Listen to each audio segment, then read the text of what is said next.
Hello guys, आज चाहिँ म मटन बनाउन गइरहेको छु। हेर्न सक्नुहुन्छ यहाँ। सो गाइज, म चाहिँ यहाँ थोरै तेल हाल्छु, धेरै तेल हाल्दिनँ।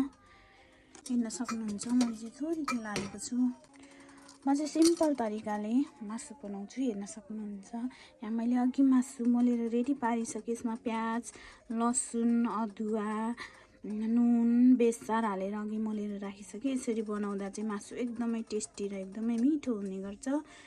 हेर्न सक्नुहुन्छ, हजुरहरू पनि यसरी बनाएर खानुहोला। म पकाएर देखाउँदैछु। यहाँ अलरेडी मैले प्याज हालेको भएर यहाँ म थोरै प्याज हालेछु।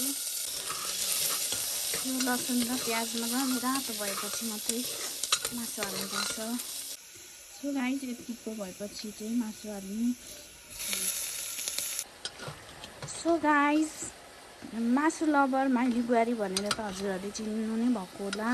म पनि घरको माइली बुहारी नै परेको छु, तर म चाहिँ मासु लभर होइन है गाइस। मासु रेडी हुँदैछ।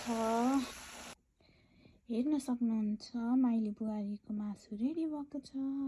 मैले माथिबाट धनिया हालेँ अनि सो यम्मी।